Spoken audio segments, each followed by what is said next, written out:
the memories still remain. With the dew from the trees, fish from the seas.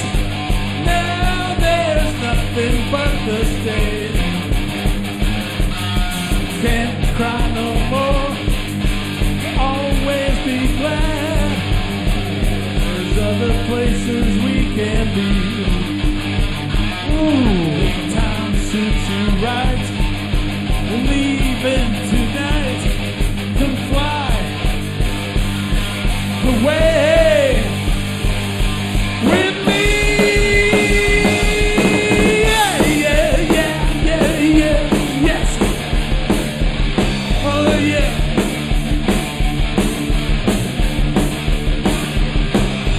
Start with the sun. Move on out.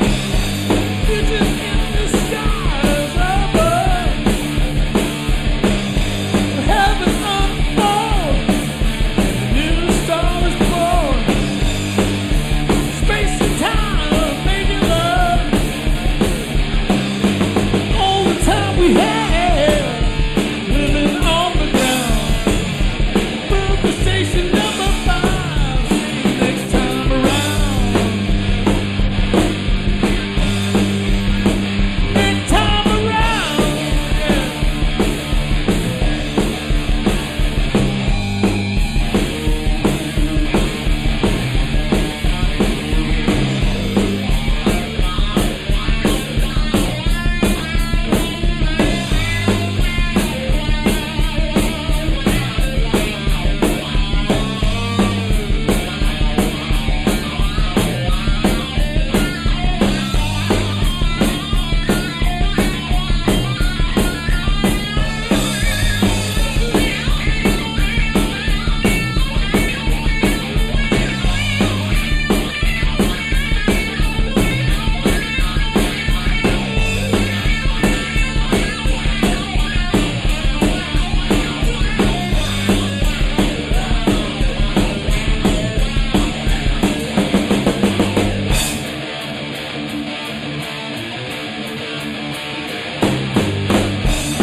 I couldn't stop that fast. I had to talk. Go ahead.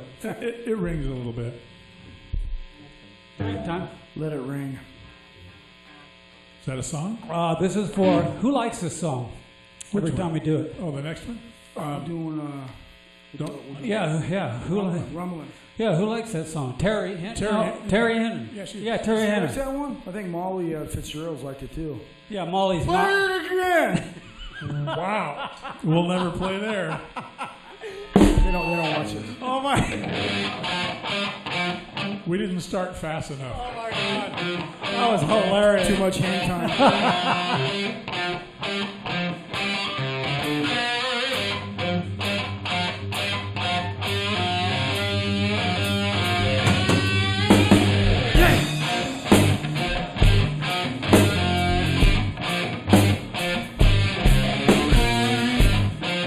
What's up, Jake?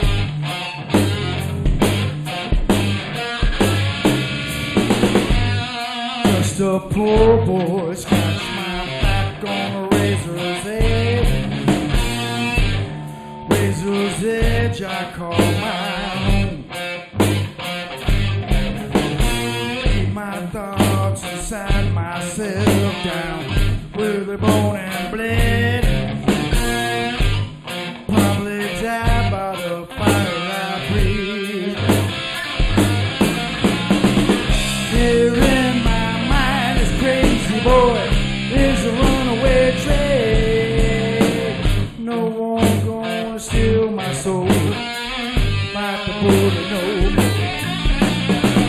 Here in my heart, this crazy boy is a rumbling train. Look out, baby, here I come. Rumbling train.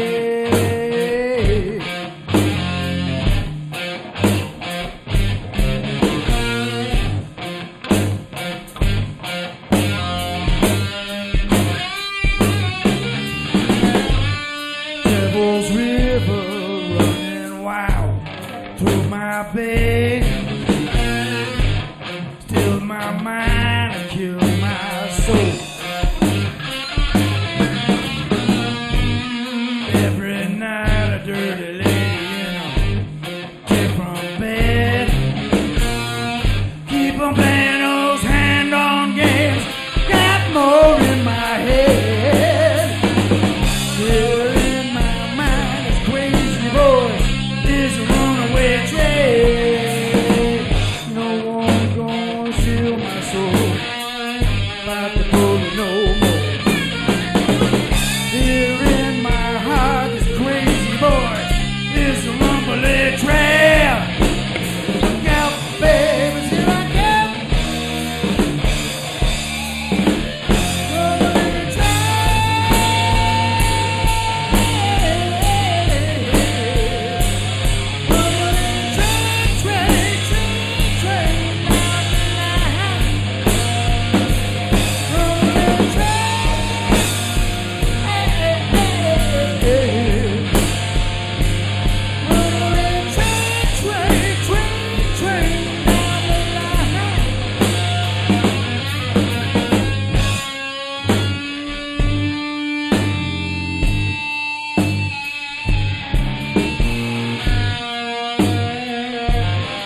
coming in trade. Yeah.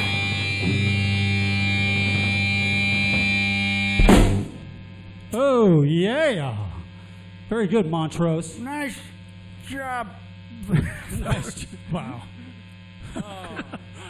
Hey, you know, to clear that song, there's some stuff in it. But actually, Ray Gillen, lead singer for Badlands, who wrote the lyrics for that, Ray had a little bit of a drug problem, and he was constantly writing lyrics about his demons and about his battle with drugs. That was one of them. It was a descriptive of his experience and maybe a cry out for help. But now, was he that. a heavy user, or was he like? Because he never seemed like that. I mean, from seeing like old videos of him playing on stage, he seemed always to be together. The only time I saw that he didn't look good was he was with Black Sabbath for a minute, the Born Again album. That's at the point he had AIDS. He had a heroin problem, but then he got AIDS. Is that right? Yeah. Wow. Yeah, he was an IV. He was a mainline heroin user. Wow, heavy. Brings you down, man. Why do musicians go through that? I mean, what is the deal? Is that an obsession with? There's a theory. It might not be mine, but I throw it around. What a downer to start this podcast, huh? Well, no, it's interesting to some people that Way to get it, Barnes. The whole Janice deal, Hooper says. The whole deal is, thank you, Janice. The whole deal is there's hope outside of that, and he just didn't find it. Yeah, he just didn't have the answer. Right. Truly sad. But there's the comedian thing, the performer thing, where once the laughs are over, what do you do? There's a really big high when you got an audience in the palm of your hand. And then the show's over, especially for a comedian. What is it? They call it 8 minutes? Yeah. 8 minutes. And that's done. And then you're like, now you got to wait till the next show. It's so some guys would like, go. Some guys would go from club to Get club on that mic. to club. Doing their set right all over town, so they could continue to have that thing all night. You get that adrenaline rush. My interview with Pete Way, bass player for UFO. Right. He said it's very tough to come off of a stage where 40 or 50,000 people are cheering for you, and to come down from that. He said he attributed that scenario to the alcohol and drug thing. People, performers needing to come down from that high, and craving that high. Yeah. But then again, if you're doing, how many shows do you think a top billing band does a year? 200 something. Yeah. 200 something shows. What do you think after a while that maybe that you think that adrenaline high isn't what it used to be? Sure. From the first. Well, if it's just like dope, and I can't speak for either of those, of being chronic stages for 200 shows or chronically high, but I would assume that becomes your new normal. You feel that adrenaline all the time. Yeah. You need something. If you're searching for something like that, then you need something beyond that. Do you guys think that goes beyond playing music and being a musician and goes into sports? Because we've heard recently where some sports guys have passed on the drug thing, and you would think that a sports guy would be beyond that at that point, but you still hear about it. And is it because of that high? You're still in front of an audience. You're still looking for that, I'm guessing. Well, that's your ultimate goal. I think that the off the field problems are probably. Sorry for the downer, folks. Well, yeah, this is we're purging. We started. I'm sorry, I'm laughing too right now. But yeah, go ahead. The Dr. Baca, Dr. Caps, intern Barnes. Yeah, we don't know anything. Really. We don't know Dick. Anyway, it's. I think it's probably you want to hang out with your buddies that were there to help you get. That saw you get on the field and be pro. And you want to hang out with those guys and party with those guys, and then that gets you in trouble. So it's your friends on the backside. I think it's always your friends. I think. Punk at a much lower level than that. Right. Whatever be, and I've equated sports to music. When high school football was over, and of course we played Friday nights under the lights in front of a crowd, it makes you feel good. Especially if you do something good and you hear applause or you hear the crowd going nuts. Right. Once that was over, it's... Did that affect you? No, I mean, I had to adjust just a little bit. I knew the reality of my sports career is over because it just lasted as long as school did. Right. Because I wasn't. You never played outside big of enough college or fast or anything, enough. I don't think. Yeah. No, I never tried. I mean, I know Dave, Doug's brother Dave, went to Santa Ana and played some football there. Yeah. But Jeff and me and a bunch of other guys, we just so you're playing sports from the time you're 8 or 9 years old, all the way every year, multiple sports. I mean, my brothers and I were playing basketball, baseball, and football. Yeah. Junior All-American football, and then we got into junior high, running track, baseball, basketball, and football. Peralta. Peralta. You just lived and breathed it. And we honed it down when we picked one sport in high school. Yeah. But yeah, there was a little adjustment thing for me. That's why the music thing, thank God that Doug got me into it. Right. I got him strung out.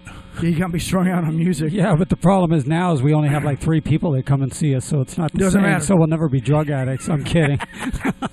No, but you said something interesting to that whole thing. And when do you leave like being a sports guy into liking to be in front of a crowd and not really being a sports guy anymore? You know what I mean? When you're a kid, you're not thinking about the crowd, or are you? Well, it just and when depends does on that who you are. start? It depends on know? who you are. Doug, what do you think? I'd like to quote Jan Michael Vincent at this point. From Big Wednesday. What's going on here? Square I just want to surf with my friends. Yeah. It's Matt Johnson. It's Matt Johnson. That's not Matt Johnson. That's Matt Johnson. Yeah, that's interesting because, I can see that. I think a few musicians that I personally like have said that, where they get off stage and they're still looking for that buzz. I mean, we've never been in front of 100,000 people, but it's got to be freaking crazy. It's where you're looking for relevancy. They want to still be relevant off the stage.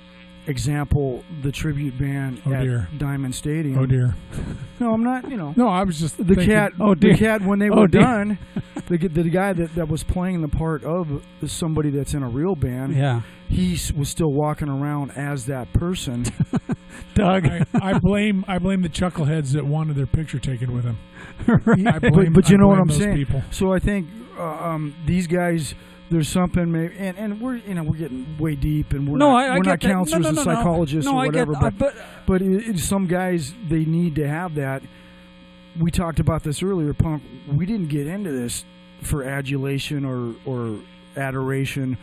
We got into it because we dug playing music, and let's see if we can play a song together and make it sound good. Right. Sean McConnell said, "Do I have to start to do drugs now?" No, I was going to say, I almost mentioned Sean. I was going to say, yeah, you get out of high school and you go right to Speedway. No, man. Sean, you're still relevant. You're okay. You're still very relevant. Hey, you do still have the crowd behind you, but don't do drugs. No. You're the only guy I know that has a crowd. When you see Sean McConnell come out, man, people go nuts, That's Sean, great. just do Metamucil and Fleet Enemas. Yeah. Just do those. Oh, no. Yeah, I don't know. It's a strange gig. It really is. I mean, yeah, we've never, like we talked about before, never got into it for that. I just would like to play music, I mean, that's all part of it. But why is it part of it? We've always tried to analyze that. I don't know where that comes from. I mean, some guys say, "Hey, I played to get chicks." When did that that activity?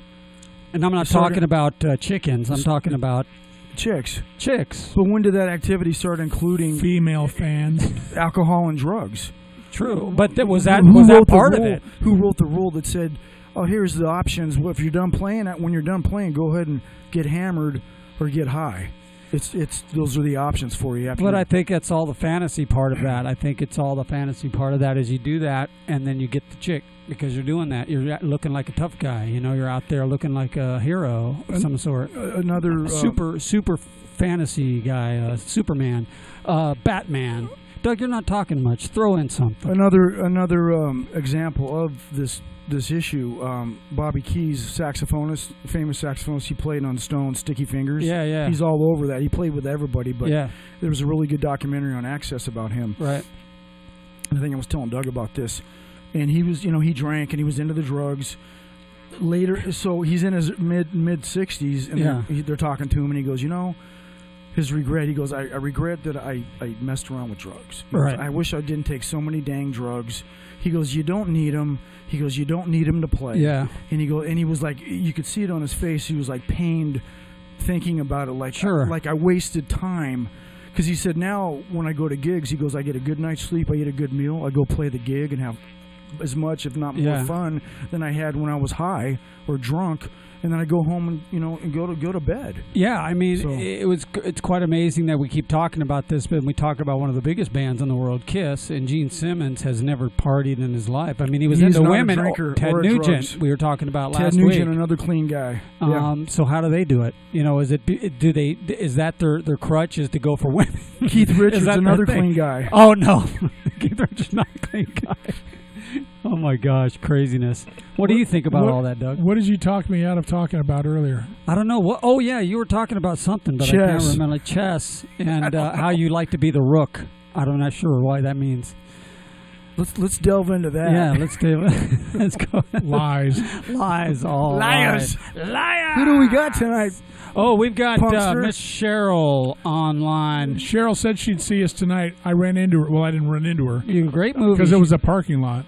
But I'm walking Mom into Sally Beauty Supply to pick up some hair tonic stuff. Melby. She gets, She's going to blonde it green. We're walking across the parking lot, and Cheryl's walking out on her lunchtime. She's walking out of one of the stores. And it was like, hey, I know you. Did you guys hug? Yes, we did. You hugged it out? Right there in the parking lot. In front of Mom and everybody. She wasn't coming out of the smoke shop, was she? No. I don't think they had one there. Oh, there you go. Yeah, she said great movie. What were we talking about? Great movie. Big Wednesday. Big Wednesday? Boss Wedding. Hey, what are some of the... Boss Wedding guys. I know we've talked about this before, but what is one of your favorite rock and roll shows you've ever been to? And the weirdest not shoes. Rock and roll shoes you've ever worn in your life. No, rock and roll shows. Shoes. It was Ed Sullivan. I mean, can you think back of when you were young and you went to a show and you were like, even if it was a backyard party where you were freaked out, you were like, wow, that's serious. And did it influence you to start playing, or was it something other than that they influenced you to start playing? That's way too much info or content to get out of you guys, but because we're 50, yeah. But one of the two. Go ahead, Janice Hooper's online. She said, Janice, you should be doing it for the love of the game. Yes, Janice? Atta-girl. Absolutely, Janice. And by the Hooper. way, that movie, Get Rid of the Chick, it was about a no-hitter. What the heck? What did they have to include a chick in it and write the whole movie? What? God, are you Kevin Costner's got the no hitter going. He's a chick flick guy. You might as well just write him off. So anyway, what Janice? We were doing sound. Janice Hooper, Robin Marsh. How you doing? Fitzgerald's one night, and her and her husband stopped, and we were just doing sound. Yeah. Hey, we'll just stop in and see you guys. That was Janice and Jim. Okay, gotcha. Yeah.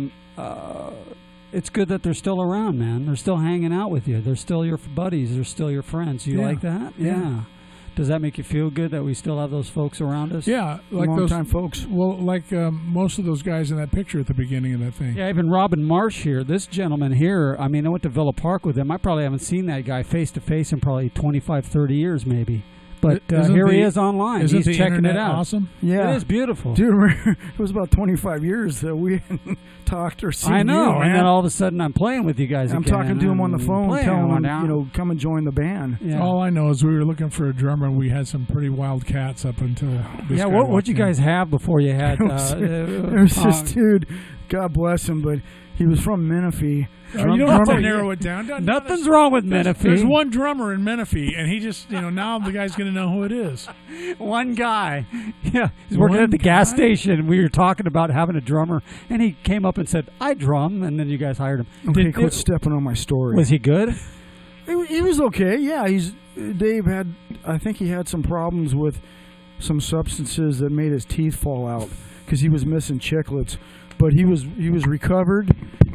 Is this on? Can you hear me in the back? Check, please. He was trying to move forward in his life and play music. So I put an ad at a couple of music stores, one Music Mike's in Riverside, where I live, and he answered. He was the only one that called. Right. And so I said, "Yeah, dude, let's." And he goes, "Yeah, man, I don't have a kit. Can you come down to my buddy's house in Elsinore? Oh no. And I'll audition for you there." But Doug and I found out that when we went down there, This guy had a studio in his garage. This was the guy he jammed with on Wednesday nights.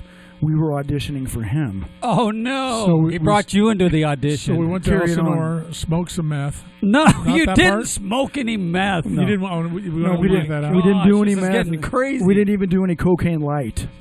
I think we did Diet Coke. And Cheryl said, what a cool surprise, quotation. Did you know you parked opposite my truck? Question mark, happy face. That's funny because I was pulling up real tight on the grill on that truck and I wasn't even paying attention to whose it was. Exactly. So anyways, can I finish this gig? I'm sorry, man. I'm sorry. You interrupt vile step interrupters. all over it. Go ahead. Yes. So the drummer was he was out of it. So anyways, so we went down, jammed with him and his buddy, and his buddy throws us a list of songs and says, pick the ones you like. And Doug and I are looking at the list going, what was on that list? Heard it in a love song. Stuff we didn't like. And Sing You to Sleep After the Lovin'. What's that song by Hall & Oates? President is on your list. Your kisses on the list. Stuff like that.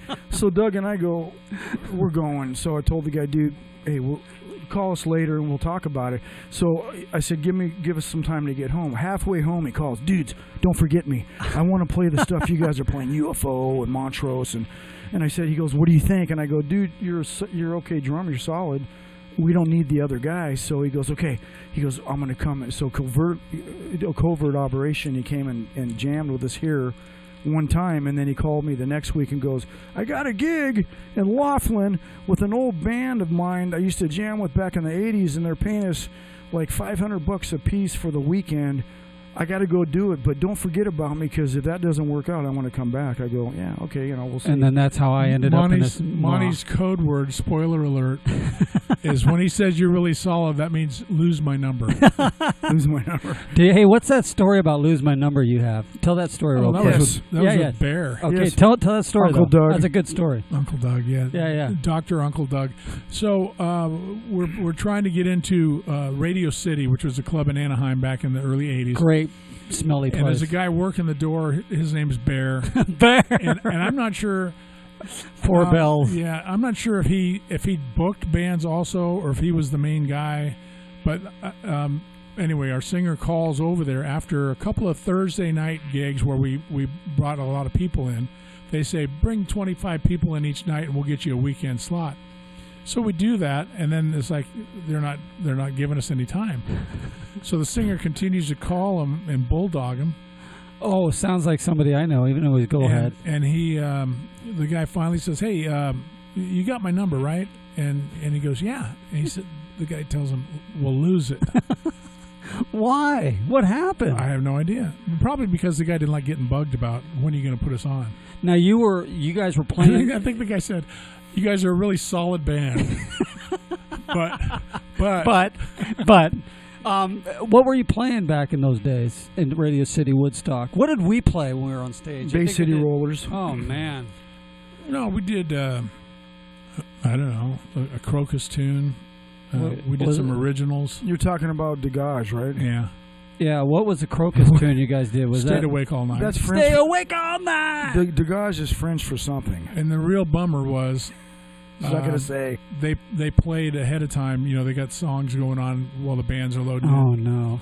They play "Stayed Awake All Night," so I'm just going, well, we're gonna have a shorter set, or we're gonna do it again. And right, I always fear that whenever we do sound and we start playing, but you play some pretty obscure stuff, so it's like it's not gonna be happening. Are you gonna answer my question? Go ahead. No, Degage, it's French for something. I have no idea. Really? You guys never looked that up? You want me to look it up Google right now?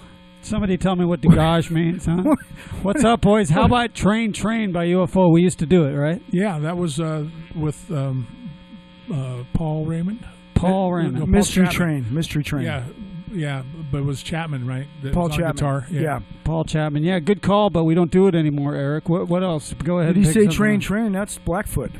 Yeah, but I think but they're both similar. I think he's thinking the same thing, right? Mystery if Train. UFO did it, it's Mystery Train. Which is an Elvis gig. Yeah, everyone did it, right? Which Elvis stole from some dude way back. Yeah, but I liked UFO's double tempo on that. They play it slow and then pick it up and then back to slow. Now, did you ever see UFO in its heyday live, or do you just see it? Because I've been watching some YouTube of those guys. Those guys were pretty good, man, back in the day. I mean, they were pretty heavy. But it just seemed like the crowds never got them. They were always playing Japan. No one clapped.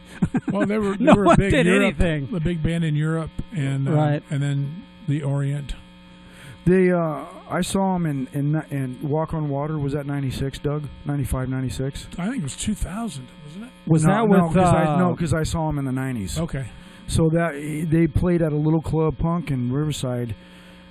Not the original, but the lineup from Strangers in the Night. They were all there. They were all there. And I was literally standing 3 feet from Shanker. They were on a little raised stage. It was like maybe a foot and a half off the ground. Just right in front of him, watching him play. His V. Yeah, it was really cool. They played the whole Strangers deal.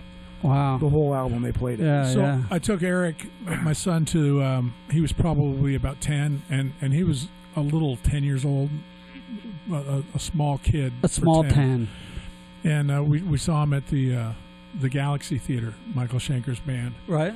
And I go, hey, why don't you walk down there where all those people are standing, because you're little and you just weave your way through there, and go right up and do this on the stage. And he's gone for like 45 minutes, I want to say.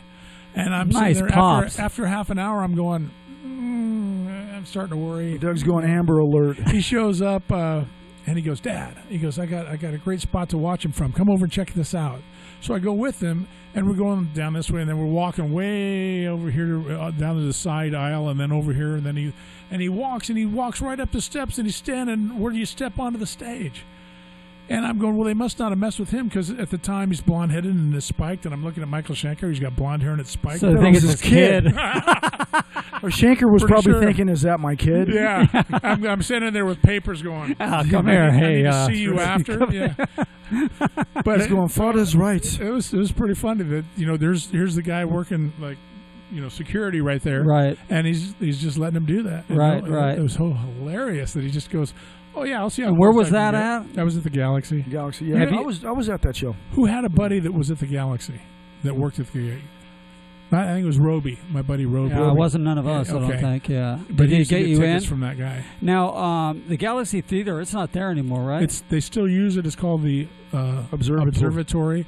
And the next rename is going to be the Obituary, I think. That place. Wow. Yeah, that's the place. The Observatory's got two different rooms. It's the main room. I saw X and my buddy's band's Shattered Faith there.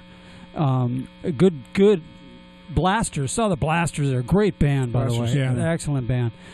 X quite good too, but John Doe, the guitarist, how he stands and he has that Billy look. Zoom, you mean? Billy Zoom, I'm sorry. Spreads his legs really wide. Smiles. He was sick. I guess he had cancer of some sort, so he couldn't stand, but he was still jamming away. Really cool deal. John Doe he played on jazz bass. Yeah, bass. I'm sorry, I said the wrong thing. Yeah, but Fender Jazz. Yeah, good bands. But was that one of your favorite concerts to go see, or not really? And should we play a song by venue? Yeah. Or getting back to just cool shows that you saw. Cool shows. I like intimate clubs versus stadium stuff. Yeah. Cheryl says I got the fire. Sean McConnell says I heard Charles started drumming for the Partridge Family. True story. Well, they remember they had two drummers. Sean's got bits, man. Yeah, Sean's got a bit. Charles was the first drummer. Then they went, the first Chris. Didn't Sean request Muskrat Love?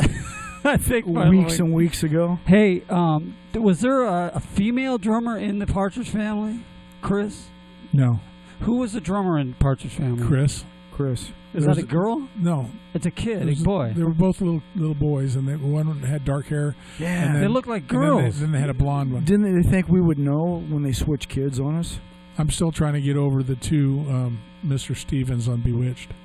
Yeah, that was troubling. Yeah, two Darrens, right? Yeah.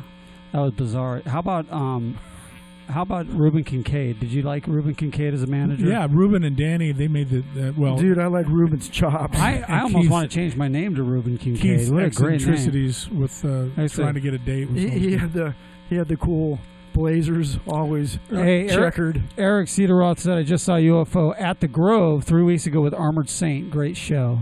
Nice. Was it a UFO tribute or was... No, it was UFO. UFO. Actually, but it was with what? Vinny Moore. Yeah. Yeah, the guitarist Vinny. Vinny. I think there was is no Annie Parker in it anymore. Andy Parker, the drummer. Phil Mogg, I think, still might be singing for him. Pete Way is not. Pete Way's out. Eric, if you could tell us who was playing that night in the band, that'd be great. It helped these old guys definitely out. Shanker wasn't there. Pete Way, I'm pretty sure, is like ill. He's not doing Paul Raymond's gone. Paul Raymond passed, and Andy Parker, I don't even know if Parker was behind the kit, so it's a tribute band. In theory, I mean, can you still call it UFO? I mean, I don't want to bum anybody out, but if they sounded good, they and still call it good, Deep Purple, and there's only half the band. That's right. Okay, so let's play something. What do you want to play? We're only half the band. I Got the Fire. That's a great idea. That one, and moving on, we were going to throw it. Yeah. Well, what do you want to do first? You want to do that one for Cheryl since she saw her today? Celebrating running, and like I said, I ran into her. I didn't run over her, so I was out of the vehicle. So let's throw I Got the Fire. You know, we've been playing a lot of Montrose lately. It's a Montrose tribute the last few days. He is Fred Sanford. You are Fred Sanford. Don't you blaspheme me, Fred Sanford. Fred G. Sanford. Okay, Cheryl, we're going to do this one for you. We're going to groove it, though, right? We're going to groove it? What does that mean? I have no idea what that means. I don't know what that means. Just hold on. Do you have your amp? Like Casey and the is your amp on? Turn it off down here. Is it making a difference that you have the mics, like just because you read something? I won't know until we hear it back. You want to make sure it's cool? Oh, wait. Do they want to see my foot? I've got the foot cam. Oh, going. Yeah, of course they do. You want to see the foot cam? Hold on a second. Let's see. We're experimenting. Foot cam. Uh-oh. Where is it? Uh-oh. Foot cam. There it is. Okay, we got foot cam. All right, you can have fun with this one. Beautiful. We can almost see some snare. It's beautiful, man. You can almost see some snare there also. Look at these sticks. That's interesting. Look at these sticks. Still. Keep America great again with the Star Spangled Banner sticks. Oh, they're almost done. Cheryl give you those? I don't know. Look at these things. Be playing bongos. Look at these things. There's a beat. I thought Cheryl gave you those. She did. Keep America great again? Well, yeah. Did she get those from Bernie? She got... Oh.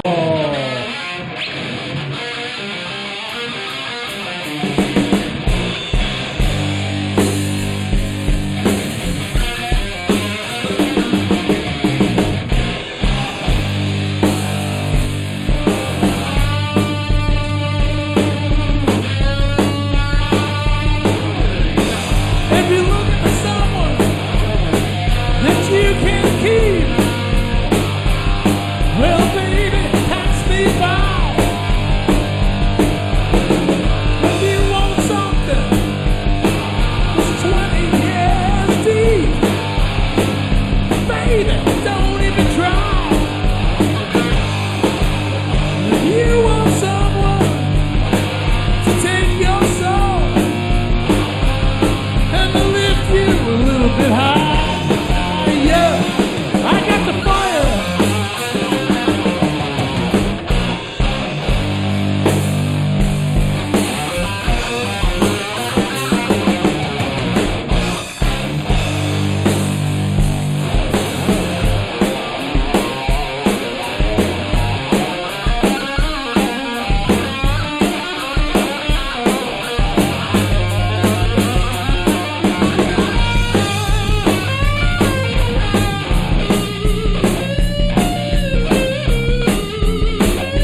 We can be moving on if you want.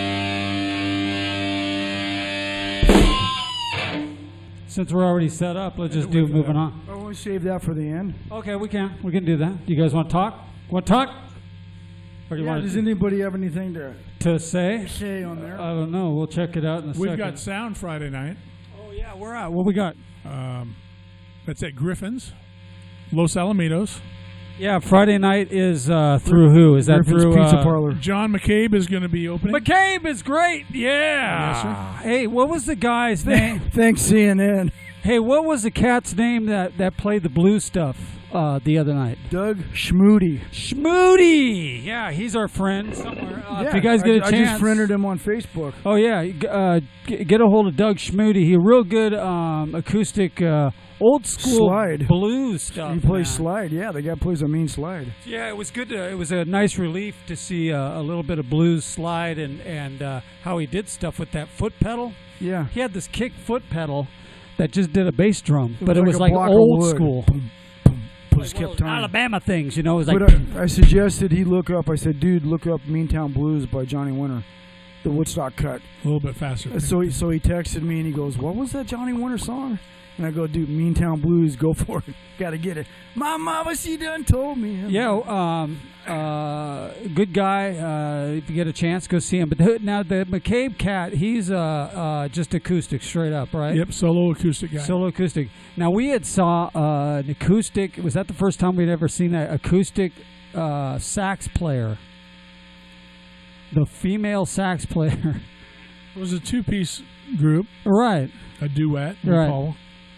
Look that up. I think that's French. Is that French? Is that Francais? That's French. That's French. Yeah. That was unique. I mean, I've never seen that before, but they were good, right? They were good. Yes, sir. Yeah.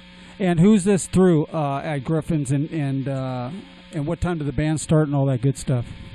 Joe Jones, how are you? I believe. Craig Lesk, how are you? I believe Gregor. 8-ish. 8-ish. When did they start slinging pizzas? All day.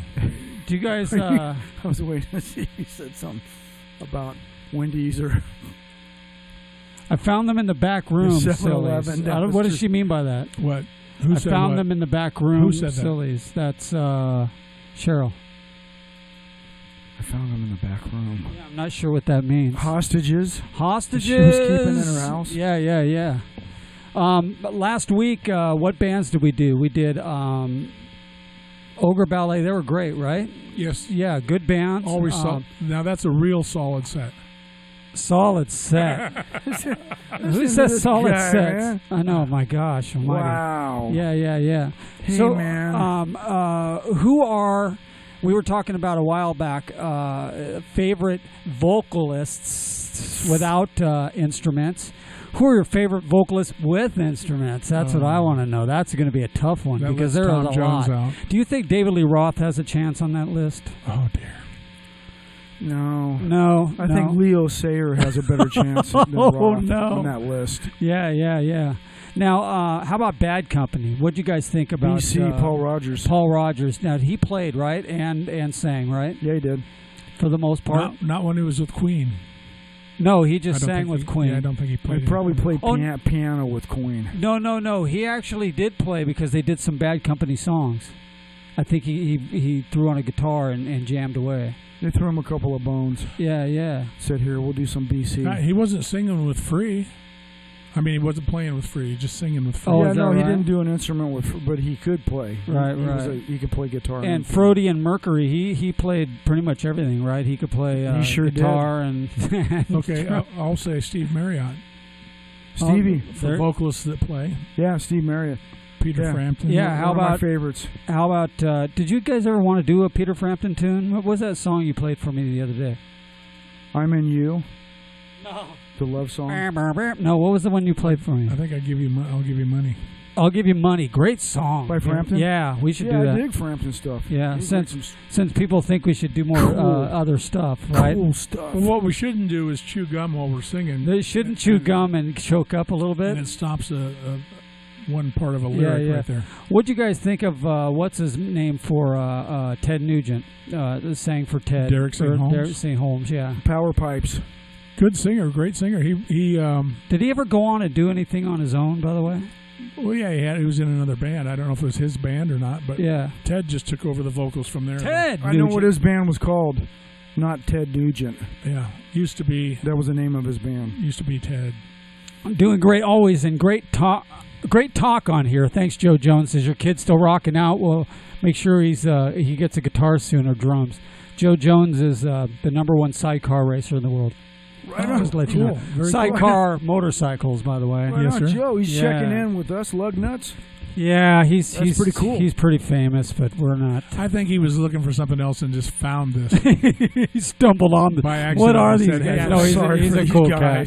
I know that chucklehead on the drums. Yeah, I'll just watch this for a spell. Yeah, designed his bikes for him for a few years. Did the Star Spangled Banner on him, so that was kind of cool. Well, let's think about this. Vocalists who play. That I mean, who would you say is a lot of guys that are their own band. Would you guys think of like George Harrison or guys like that? That I mean, even though they were in the Beatles, did they represent themselves well after the Beatles? You know, I mean, because that he hung out with Clapton a lot. But did he know how to play as well as he did? I don't. Was he a good player? Oh yeah. George Harrison was great. Was he great? Yeah. Lead guitarist, or was he both? He did the leads in the Beatles stuff. Oh, okay. Except for what he had Clapton do. Because Lennon really wasn't a lead guy, was he? No.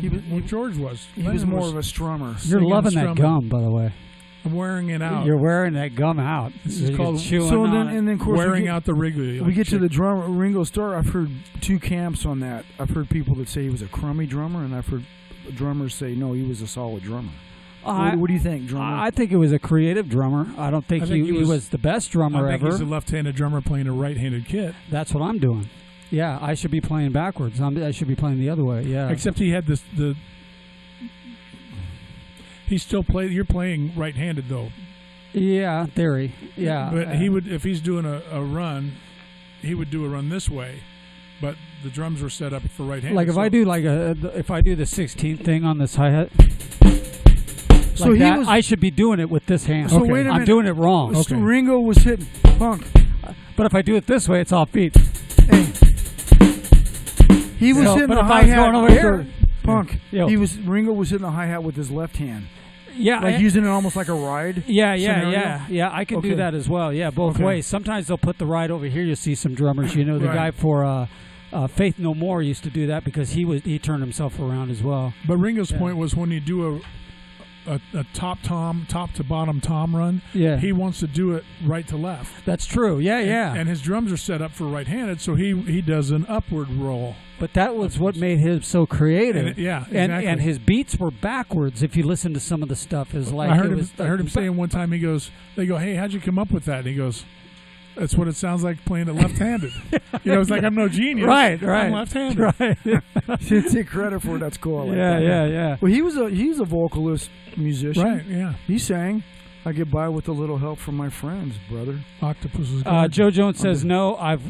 I've watched Mover a handful of weeks. Oh, I guess he's been watching for a minute. He didn't just stumble in. Right, he said, Charles Russell Baca is why we always look good. Thanks, man. I don't know what that means. Nice. Did you notice his foot tonight? This guy's it's still there. Look at there it is. Crowd, whoever's watching, this guy's talented. This Charles I'm not Russell talented Baca. at all. Yeah, he is. Hey,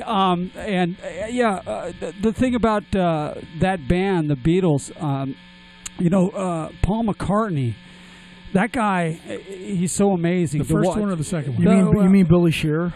Billy Shearer.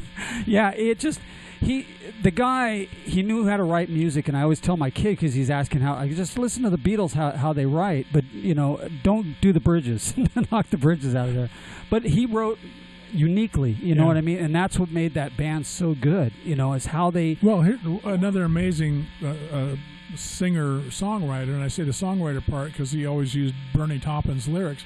Elton John. Yeah. It's like, here's some words, absolutely. man. Good point. Some words, and he starts playing, and the melody just comes out of his head. Elton John. To the words. Incredible. And people I don't know if people have dipped into some of the deep cuts, like Take Me to the Pilot for that song. or burned down. I don't have a shovel. I'm not digging into that. No, there's some stuff that they don't play. Yeah, I'm not familiar with that one. But. Yeah, there's a couple of songs that people will go, wow, that's really great tune, because all they hear is Yellow Brick Road and Benny and the Jets and all the stuff that they played on pop. Yeah, but the thing about Paul McCartney, what I was trying to get at, is that he had his other band. Wings, great band, man. You hear some of that stuff, unbelievable. I think it was even better than some of the Beatles stuff. Personally, here's another singer that you don't recognize as being the singer, but in Edgar Winter Group, Dan Hartman was the bass player and singer. Now, did he sing a lot of the stuff? Free Ride.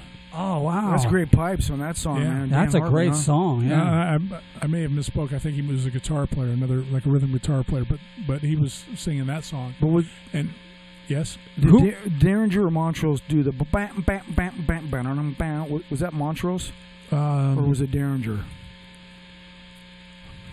On the Frankenstein, They Only Come Out at Night, that was Montrose. Ronnie Montrose did. Yeah. So that's his, because that totally sounds like Montrose. Was he in the band, or was he part of just the studio? He was in the band at the time, and then he broke off? Is that how that worked? Yeah.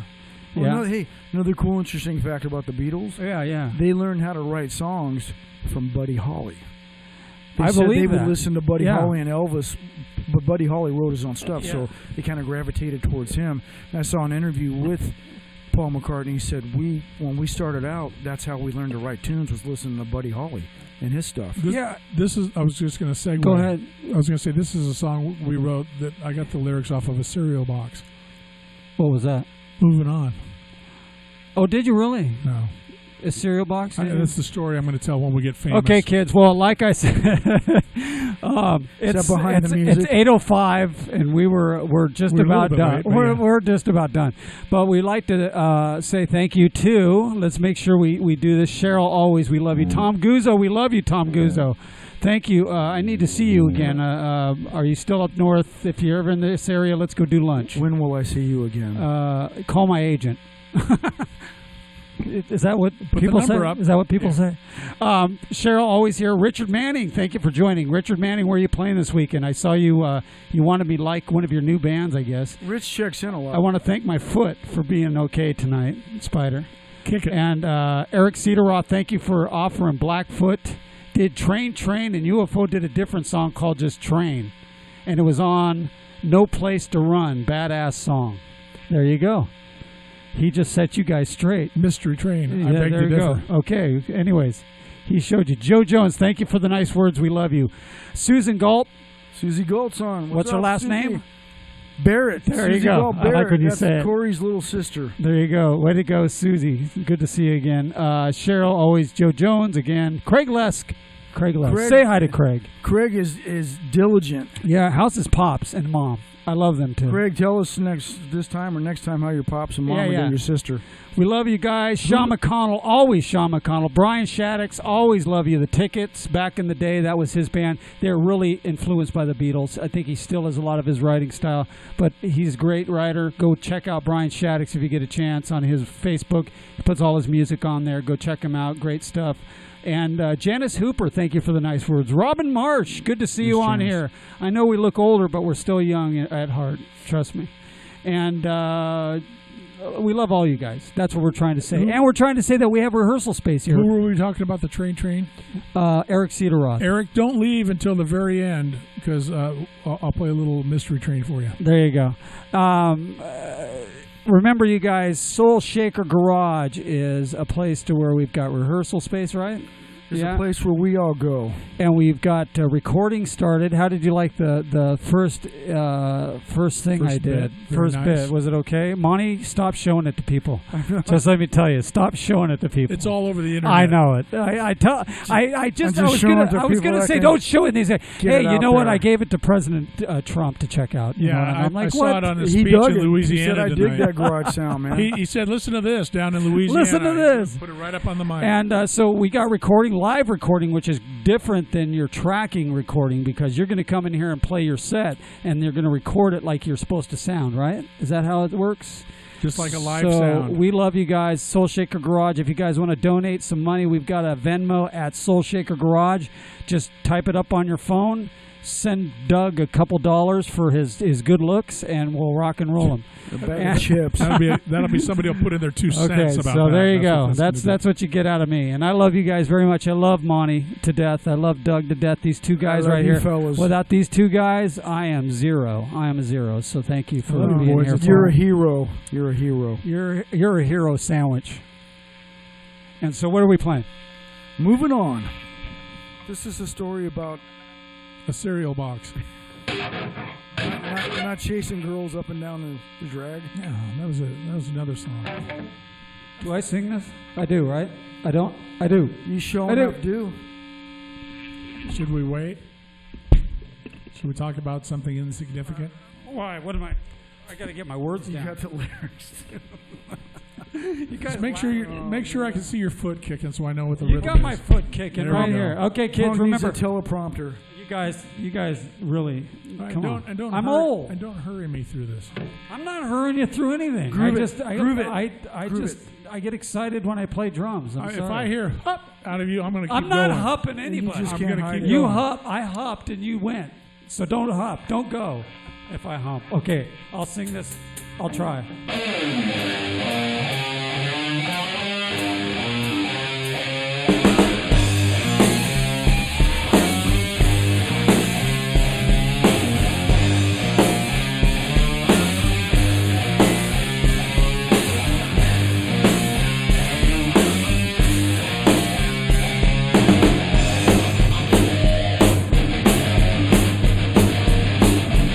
But no time for resting.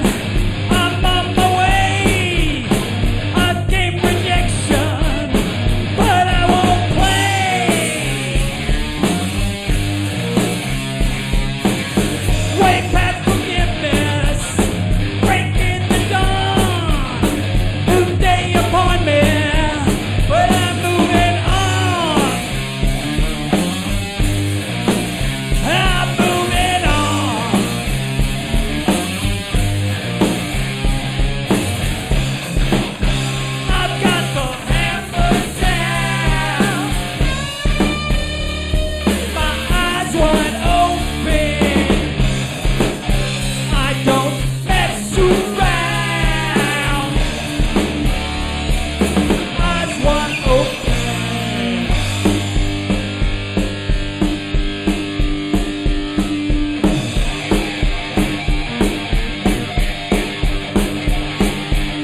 like that? Yeah, just a little ring, just a little bitty ring. A little ringy at the end. Thank you guys. We love you. We are Soul Shaker Garage here every Thursdays. I don't know about Thursdays. Maybe, what do you got? Mostly every Thursdays. Mostly every Thursdays. Thanks for tuning in and letting us share the talent. Let's go check out these cats again. Whoa, look at those guys. I'm not in that, by the way. If you think I'm one of those guys, look at Doug's, nice looking Monty right there with the shirt. Did you have a shirt off? I'm not in there. No. That's not me. Play some Mystery Train for him.